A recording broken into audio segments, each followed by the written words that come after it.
តោះបងប្អូនយើងរៀនដាក់សំឡេងចម្រៀងនៅក្នុង ringtone សម្រាប់ទូរស័ព្ទ iPhone ទាំងអស់គ្នាណាតោះដំបូងយើងចូល TikTok ហើយយើង search បទចម្រៀងមួយដែលយើងចង់បានអញ្ចឹងណា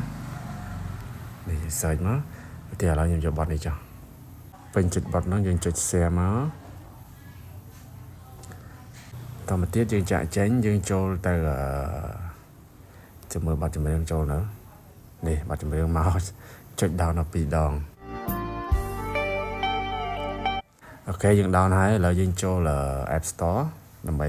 download app មួយដើម្បីយើង set ចម្រៀងណាចូល App Store ហើយយើងចូល search app មួយមកយើងដាក់Take ringtone នេះចុចហ្នឹងមក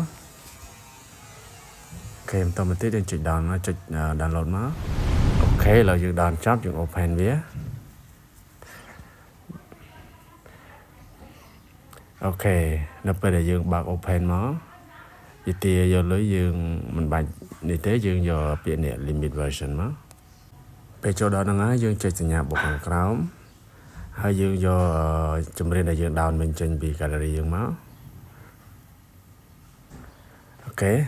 អញ្ចឹងនេះយើងចុចមកចម្រៀងដែលយើង down អូខេឥឡូវយើងយក30 second ណាហើយយើងយក set ringtone ហើយ use as ringtone អូខេអញ្ចឹងវាចូលមកដល់កន្លែង app ringtone របស់យើងហើយនៅពេលដែលយើង set ហ្នឹងនៅពេលដែល call មកនឹងឮសំឡេងចម្រៀងដែលយើងទើបតែ set យកមិញហ្នឹងណាអូខេអញ្ចឹងមានតែប៉ុណ្្នឹងឯងបងប្អូន